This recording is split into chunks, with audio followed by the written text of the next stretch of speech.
La team, il faut vraiment qu'on parle de quelque chose qui m'énerve de plus en plus avec le métier de community manager. Je pense que toi, tu as déjà été confronté à ça. Moi, lorsque je vois ce genre de truc, ça m'énerve, j'ai envie de péter mon téléphone. Et dans cette vidéo, je pense qu'on va devoir remettre les points sur les i, les barres sur les t. On va redéfinir ensemble ce qu'est le métier de community manager et ce qu'un potentiel client peut attendre d'un community manager. Donc, si tu es community manager freelance, je pense que cette vidéo va t'intéresser. Si ce métier t'intéresse, je pense que cette vidéo est essentielle pour toi. Donc, je t'invite à la regarder jusqu'à la fin. Installe-toi bien et si tu es bien installé, c'est parti. Il y a quelques jours de cela, je me promenais sur Discord tranquillement et je fais partie d'un Discord d'une grande marque très connue dans le monde du community manager. Je vais pas citer le nom de la marque parce que bon, c'est une marque que j'apprécie et j'ai pas envie d'avoir des problèmes avec elle, etc. Donc bref, je me promenais sur le Discord, je répondais à 2-3 commentaires, 2-3 questions de personnes qui se posaient des questions justement sur le métier de community manager et je vois qu'une personne laisse un commentaire. Et le commentaire que je t'affiche à l'écran, mais que je vais aussi te lire pour que tu comprennes à quel point ça me saoule, était le suivant. Bonjour, je suis à la recherche d'un CM spécialisé dans les réseaux sociaux. Jusqu'ici, tout va bien, ok? En particulier TikTok. Bon, moi, personnellement, maintenant, je suis le CM de mon business de robe de mariée, donc voilà. Mais si jamais j'étais un CM en recherche de clients, déjà, pourquoi pas, ça peut être intéressant. Mais la personne va plus loin. Elle dit, je rémunère si je constate un travail. Si vous êtes intéressé, mes MP sont ouverts. Dans quel monde on vit? Dans quel monde on vit? Avant, c'était les entreprises et c'était les annonces qu'on pouvait voir sur Indeed et Pôle emploi qui disaient, voilà, je suis à la recherche d'un alternant. Ça m'énervait. Je suis à la recherche d'un stagiaire. Ça m'énervait parce que c'est un vrai métier, le CM. C'est un métier qui prend du temps, qui demande de l'engagement. Tu vas pas embaucher un CM en stage pour faire le travail d'un CM. Enfin bref, ça se discute. Mais maintenant, on a aussi des personnes, entre guillemets, lambda, qui sont à la recherche de community manager et qui rémunèrent si elles constatent un travail. Il y a plusieurs choses à définir. Qu'est-ce qu'un travail selon elles? Et quelle est la rémunération? Parce que bon, un CM, tu vas pas lui donner quelques pièces en disant bravo, t'as bien travaillé, tu vois. Enfin bref. Donc déjà là, à chaud, dites-moi vous ce que vous en pensez en commentaire, mais moi ça m'énerve. Ça m'énerve vraiment. Donc du coup, j'ai lancé ma caméra. Enfin, j'étais en train de supprimer les photos. J'ai vu cette photo parce que j'en avais fait une capture d'écran. Tellement ça m'avait énervé, je me suis dit mais les gens sont incroyables. Et voilà, c'est l'objet de cette vidéo. Enfin bref, je vais me calmer et on va définir ensemble quel est le métier de CM, quels sont les objectifs qu'on peut demander à un community manager.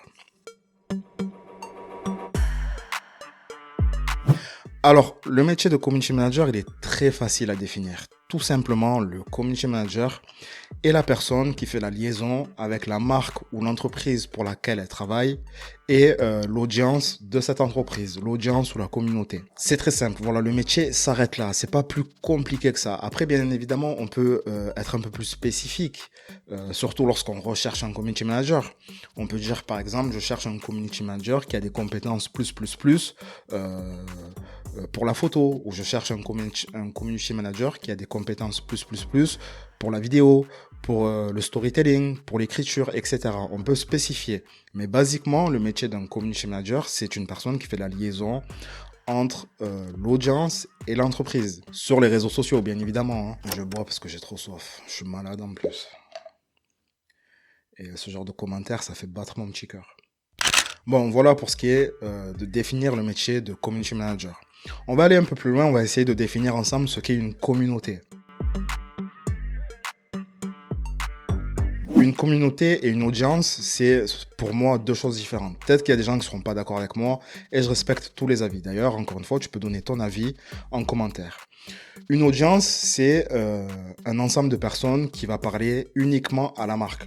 Par exemple, sur Facebook, tu as ton audience, c'est-à-dire que tu as des personnes qui te parlent uniquement à toi. Une communauté, c'est un groupement de personnes, c'est un groupe de personnes qui peuvent parler à la marque, mais aussi entre eux. C'est-à-dire que, par exemple, une personne A et une personne B peuvent se parler entre elles sans que moi, j'ai besoin de faire la liaison. Donc voilà, tout simplement la différence entre une audience et une communauté. Donc maintenant, on va voir quel est le travail d'un community manager. Quels sont ses objectifs? Ils sont simples, ils sont au nombre de 3. Tu as la notoriété, tu as l'engagement et tu as la conversion. Bien évidemment, les clients que tu vas rencontrer ne vont pas te les donner sous ces formes-là. Ils vont plutôt dire j'aimerais me faire connaître sur les réseaux sociaux. Ou le plus classique, j'aimerais avoir plus de clients sur les réseaux sociaux. Et encore, j'aimerais avoir une communauté forte ou créer un lien avec ma communauté. Là, on parle d'interaction, d'engagement, si tu préfères. Donc, ce sera aussi à toi de voir à travers ce que veut le client, la formulation du client, à quoi cet objectif-là correspond, tu vois. Tout simplement, si ton client veut un objectif de notoriété, il te dit, moi voilà, mon entreprise, elle vient de démarrer, je veux me faire connaître sur les réseaux sociaux. Ce sera à toi de créer des posts, une série de posts, une série de vidéos, une série de ce que tu veux, pour faire connaître le client. Et la stat qui va t'intéresser, c'est la stat de notoriété, enfin, c'est la stat d'impression, pardon. Combien de personnes ont vu ta publication. Donc, généralement, comment ça fonctionne? Tu crées une série de publications sur une semaine, 2 semaines, un mois.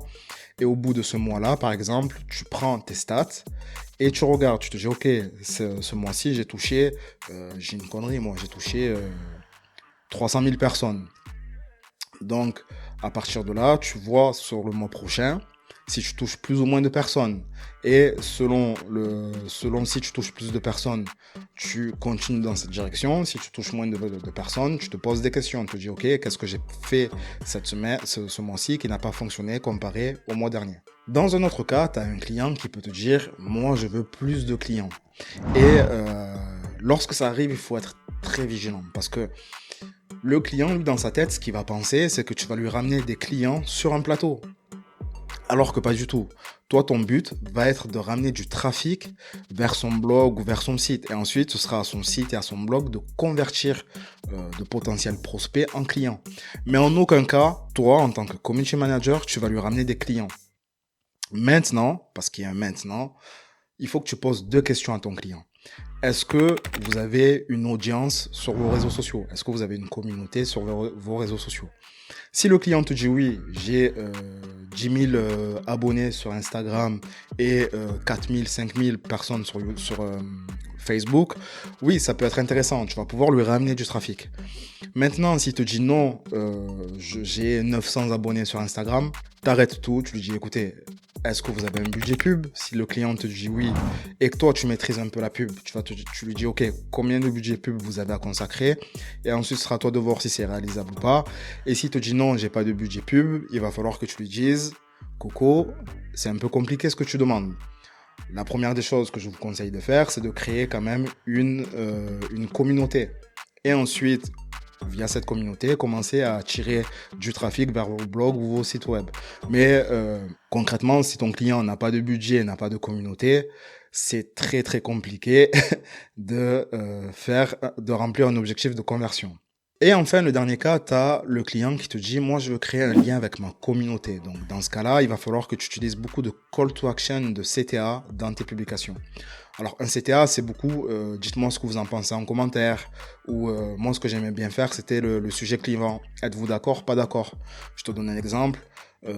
Si je devais travailler pour un politicien, je dirais par exemple, on est d'accord que les trottinettes électriques nous emmerdent la vie et en plus de ça, empêchent les personnes à mobilité réduite et les personnes avec des poussettes de circuler librement dans la voie publique. Si vous êtes d'accord, dites-le moi en commentaire ou si vous n'êtes pas d'accord, dites-le moi en commentaire. Enfin voilà. Là, c'est un exemple qui m'est venu comme ça, mais ton objectif en tant que CM, dans ce cas-là, va être de créer de l'engagement avec l'audience de ton client. Donc voilà pour les objectifs. Maintenant, en termes de rémunération, ça dépend de beaucoup de facteurs. Est-ce que tu as de l'expérience? Est-ce que tu n'en as pas? Est-ce que tu es spécialisé? Est-ce que tu ne l'es pas? Moi, je conseille toujours de se spécialiser. Je vais te partager mon expérience personnelle. Lorsque j'ai travaillé pour plusieurs types d'activités, donc c'était la parapharmacie et de la restauration, j'avais un peu de mal à m'en sortir, à vivre de mon activité. Enfin, c'était assez compliqué. Quand j'ai commencé à me spécialiser, à devenir CM spécialement pour les personnalités politiques et les bâtiments publics, ça allait beaucoup mieux.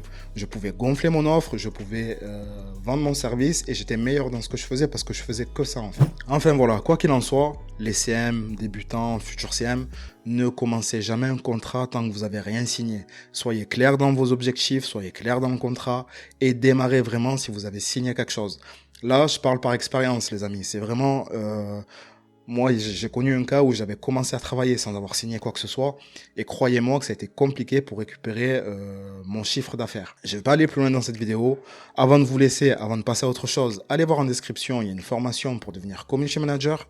En plus de ça, il y a pas mal de templates sur ma plateforme de formation qui vont vous aider, vous, en tant que freelance et en tant que community manager. Et il y a aussi une formation pour trouver ses premiers clients, parce que je sais à quel point c'est compliqué de trouver ses clients lorsqu'on est freelance débutant. Voilà la team, c'était Thierry, c'est tout pour moi. Je vous dis à bientôt et n'oubliez jamais, celui qui ose gagne. Peace.